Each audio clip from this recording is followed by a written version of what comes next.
नहीं। गुरु का वास्तविक अर्थ क्या है? गुरु अंधकार और अस्थि। गुरु गु का अर्थ होता है अंधकार और रू का अर्थ होता है प्रकाश।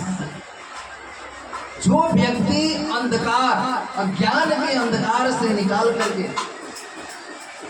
प्रकाश की तरफ ले जाता है, ज्ञान के प्रकाश की तरफ लेके जाता है, उस व्यक्ति को हम गुरु कहते हैं। क्या कहते हैं? गुरु। गुरु भगवान का प्रतिनिधित्व करता है। गुरु वास्तविक इस संसार में, इस जगत में भगवान का प्रतिनिधि है। और जब हम गुरु के संपर्क में जाते हैं तो वह गुरु हमारा हाथ पकड़ करके भगवान से हमारा संबंध कराता है। भगवान से हमारा संबंध, और हमारे जीवन के, इस जन्म के नहीं, अगले पिछले जितने भी जन्म हम इस जगत में लिए हैं, उन सारे जन्मों को के पापों को वह गुरु संकल्प के द्वारा, यज्ञ आहुति के द्वारा उस व्यक्ति को शिष्य के रूप में स्वीकार करता है। तब वह भगवान से प्रार्थना करके उसके जीवन के, उसके जन्म के, कई जन्मों के पापों को वह अपने ऊपर ले लेता है। उसके पापों को भोगने के लिए वह गुरु तैयार रहता है, तैयार रहता है। इसलिए गुरु का दर्जा इस जगत में सबसे ऊंचा है, सबसे ऊंचा है। और आज का वो दिन है गुरु। इसलिए हमें अपने गुरु को याद करना चाहिए। हमें हमारे जीवन में शिक्षा गुरु और दीक्षा गुरु दोनों एक ही समान है। शास्त्र के हिसाब से दोनों एक समान है, दोनों में कोई अंतर नहीं। जिस तरह आप अपने दीक्षा गुरु को सम्मान देते हैं, वही सम्मान और आदर अपने शिक्षा गुरु को भी देना चाहिए। क्योंकि अगर शिक्षा गुरु नहीं होता तो आपको दीक्षा गुरु कभी नहीं मिलता। क्योंकि दीक्षा गुरु तो कभी कभी आते हैं, कभी कभी दर्शन देते हैं, लेकिन शिक्षा गुरु हमेशा आपके साथ रहता है, आपका केयर करता है, पग पर आपको गलतियों को बताता है, उसको सुधारता है, आपका हाथ पकड़ करके वह भक्ति के मार्ग में चलाता है। इसलिए शिक्षा गुरु और दीक्षा गुरु दोनों एक समान, दोनों का सम्मान और आदर हमें हमारे जीवन में होना है। कभी भी हमें हमारे गुरुओं का, वरिष्ठों का कभी भी अपराध या अपमान न करें, उससे हम नरक में चले जाते हैं। इसलिए गुरु के बताए हुए सिद्धांतों पे हमें हमारा जीवन जीना चाहिए, तभी हमारा जीवन सुखमय और आनंदमय होगा। ठीक है, आज हम यहाँ पे उपस्थित हुए हैं हरिनाम, क्योंकि हमारे गुरु ने कहा है, हमारे गुरु ने कहा है, क्या कहा हमारे गुरु ने?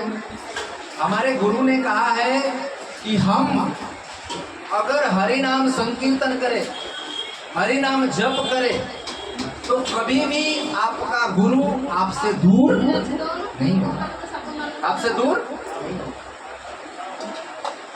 न्यूयॉर्क में, बोस्टन में जब प्रभुपाद जी थे, वहाँ पे 11 भक्तों को दीक्षित करके जब वो सेंट फ्रांसिस को जाने लगे, वो भक्त रोने लगे, बोले प्रभुपाद हम कैसे जिएंगे, हम कैसे रहेंगे आपके बिना? आपने हमें इस भक्ति के मार्ग पे, आध्यात्मिक मार्ग पे उंगली पकड़ के चलाना सिखाया। आपने हमें बताया है भक्ति किस तरह से करें, क्या खाए, क्या पिए, किस तरह से जिए, किस तरह से रहे। आप हमारे माता पिता हो, हम कैसे जिएंगे, कैसे रहेंगे? रोने लगे, सब लोग रोने लगे। प्रभुपाद कहे कि मैं सिर्फ आप लोगों के लिए नहीं बना हूं, और भी बहुत सारे जीव, मनुष्य हमारा इंतजार कर रहे हैं। क्या कर रहे हैं? हमारा इंतजार कर रहे हैं, इसलिए मुझे वहां जाना पड़ेगा।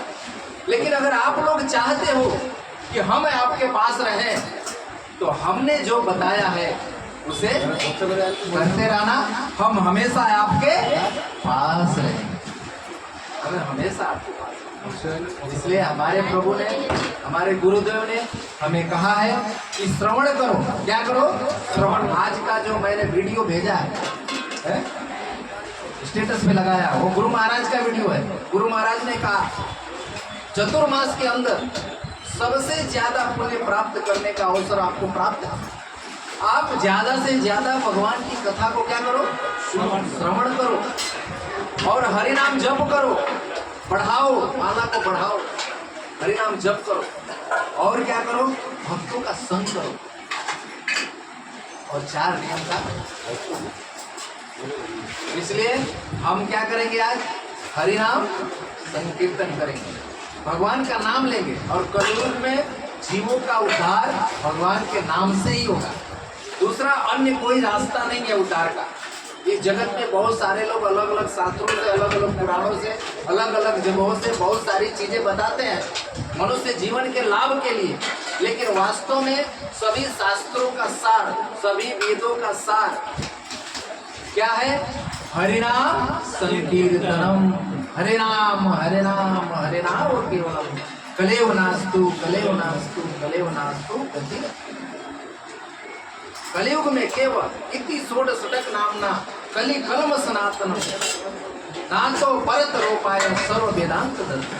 सभी वेदांत, वेद, पुराण का, सभी शास्त्रों का सार है कि कलियुग में, इस कलियुग में कलियुग के कलमश को नाश करने वाला अगर कोई मंत्र है तो वो है हरे कृष्णा कृष्णा कृष्णा हरे हरे, हरे राम राम राम हरे हरे। बस इसी नाम का हम यहाँ पे कीर्तन करने के लिए बस आज हम इस भगवान के नाम का कीर्तन करके हम अपने गुरु को प्रसन्न करेंगे और अपने हृदय को शुद्ध करेंगे। हरे कृष्णा। स्टार्ट करते हैं।